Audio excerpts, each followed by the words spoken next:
ഇപ്പൊ അൺമാരീഡ് ആയിട്ടുള്ള ഇപ്പൊ ബോയ് ഫ്രണ്ട് ഇല്ലാത്ത ആൾക്കാർക്ക് സ്ത്രീകൾക്ക് സെക്ഷൽ ഫീലിങ്സ് വരും. ഓവുലേഷന്റെ ടൈം ഒക്കെ ആകുമ്പോൾ നമുക്ക് നല്ല സെക്ഷൽ ഫീലിങ്സ് വരും. ആരെങ്കിലും കിട്ടിയാൽ മതി എന്നൊക്കെ തോന്നും നമുക്ക്. സത്യമായിട്ട് ഞാൻ പറഞ്ഞത് ഇതൊന്നും ആരും പറയൂല. ഈ പെണ്ണും പിള്ളക്ക് വേറെ പണിയൊന്നുമില്ലേ? ഇതൊക്കെ തന്നെ പണി. എല്ലാ മാസവും ഓരോന്ന് വന്നിട്ട് ഊക്കി മേടിച്ചിട്ട് പോകലാണ് ഇതിന് പണി തോന്നുന്നത്. ഫസ്റ്റ് ഈ ഓഡിയോസോ വീഡിയോസോ കുട്ടികൾക്ക് കാണിച്ചു കൊടുക്കരുത്. അതുപോലെ തന്നെ ഇത് ഹെഡ്സെറ്റ് വെച്ച് കേൾക്കണങ്ങൾ. കാരണം ഇതിലൊന്നും കൊടുത്തിട്ടില്ലെങ്കിൽ ഭയങ്കര പ്രശ്നമാണ്. കാരണം കുറേ ആളുകൾ വന്നിട്ട് കുറേ സ്ത്രീകൾ, മാന്യമായി ജീവിക്കുന്ന കുറേ സ്ത്രീകൾ, കുടുംബമായി ജീവിക്കുന്ന കുറേ സ്ത്രീകൾ, കുടുംബത്തിൽ പിറന്ന സ്ത്രീകൾ, നമ്മുടെ വീട്ടിലുള്ളവർ എല്ലാവർക്കും കൂടി വേണ്ടി അത് കൊടുക്കുന്നത്. കാരണം ചിലപ്പോൾ ഞാനൊരു കൂതരയായി മാറും. അതുകൊണ്ടാണ് പറയുന്നത്. ഇവർ കുറച്ച് ദിവസം മുന്നേ ഇതുപോലെ എടുത്തിട്ട് ആരോ ഊക്കിയിട്ട് കരയുന്നുണ്ടായിരുന്നു. ഇവരാണ് പറഞ്ഞത് എത്രയോ പേരുമായിട്ട് ലൈംഗിക ബന്ധത്തിൽ ഏർപ്പെട്ടിട്ടുണ്ട്, അത് എനിക്കതൊരു രസമാണെന്ന് പറഞ്ഞു. ഇതിന് ഞങ്ങളുടെ നാട്ടിൽ പിന്നെ ആരോ പറഞ്ഞ് ഇങ്ങനെ മോങ്ങിക്കൊണ്ട്, ഇവള് തന്നെ ഇരുന്ന് മോങ്ങിക്കൊണ്ട് പറയുന്നത് കേട്ട് എന്നെ വെടിന്നൊക്കെ വിളിക്കുന്നത്. ഇമാതിരി പൂറ്റിലെ പരിപാടി കാണിച്ചു കഴിഞ്ഞാൽ വെടിന്നല്ലാതെ പിന്നെ എന്താ വിളിക്കുക? മാതിരി സത്യം പറഞ്ഞു കഴിഞ്ഞാൽ ഒരു പൂറ്റിലെ വർത്താനല്ലേ ഇതൊക്കെ പറയുന്നത്. ഓരോ കുടുംബത്തിൽ പറഞ്ഞ ഓരോ ഇതിനെ പറ്റിയിട്ടുള്ള അനാവശ്യമല്ലേ ഇത് പറഞ്ഞു പറ്റുന്നത്. ഇതൊക്കെ എവിടെ നിന്ന് വരുന്നത്? ഇതുങ്ങളൊക്കെ പട്ടി വെച്ചുണ്ടാക്കിയായിരിക്കുമോ?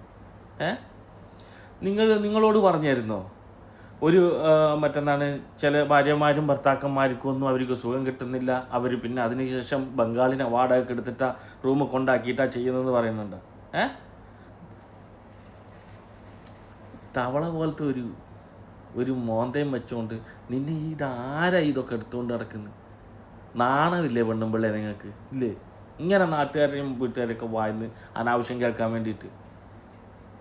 നിങ്ങളുടെ വീട്ടിൽ, നിൻ്റെ വീട്ടിൽ കണ്ട് വളരുന്ന സംഭവങ്ങൾ, അതുപോലെ തന്നെ നിനക്ക് ഒരു പെണ്ണിന് എന്തോ ഓവുലേഷൻ ആവുന്ന സമയത്തോ എന്തൊക്കെയോ പറഞ്ഞ് ആ സമയങ്ങളിൽ ആരെ കിട്ടിയാലും ബംഗാളിനെ വരെ അത് നിൻ്റെ വീട്ടിലെ നിൻ്റെ സംസ്കാരം.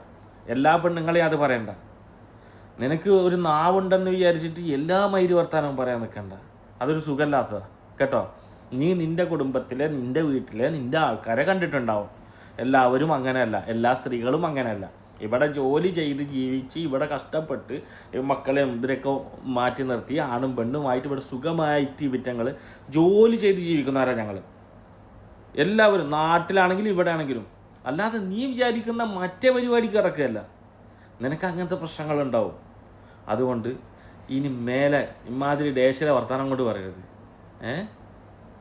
തമാശയല്ല. കുറേ ഇത് വെച്ചുകൊണ്ടിരിക്കുന്നത് കണ്ട് എന്ത് വന്നാലും ഒരു മൈക്കും കുത്തിയിട്ട് ആ കുണ്ടൻ്റെ മാതിരി ഇവരെയൊക്കെ മോട്ടറാക്കിയാണ്ട് വിട്ട് കഴിഞ്ഞ് ഇവരായിട്ട് കയറിപ്പോ. ആ കുണ്ടനെ കണ്ടിട്ടുണ്ടോ? ആ കുണ്ടനും ഇതേപോലെ മോട്ടറാക്കി കൊടുത്ത് അവനങ്ങ് കയറി പറയുന്നിട്ട് അത് കഴിഞ്ഞിട്ട് അയ്യോ എനിക്ക് ഓർമ്മയില്ല, ഞാനതിനെക്കുറിച്ച് ഞാൻ അങ്ങനെയല്ല വിചാരിച്ചത്. ഇതെല്ലാം പറച്ചിൽ കഴിഞ്ഞിട്ട് പിന്നെ ഇതിനെ ഒരു സമയം ആരോ വെടിയെന്ന് വിളിച്ചു എന്ന് പറഞ്ഞിട്ടിരുന്നു മോങ്ങതിന്. ഇമാതിരി പടക്ക കച്ചവടത്തിൻ്റെ കഥ പറഞ്ഞു കഴിഞ്ഞാൽ പിന്നെ വെടിയെന്നല്ലാതെ പിന്നെ എന്താ പരവെടിയെന്ന് വിളിക്കൂലേ? അതല്ലേ ഓരോ ആളുകളെയും ഒന്നും അല്ലാതെ ആക്കുന്നൊരു സംസാരം. നാണല്ലേ പെണ്ണും പിള്ളേങ്ങൾക്ക്? ശരി.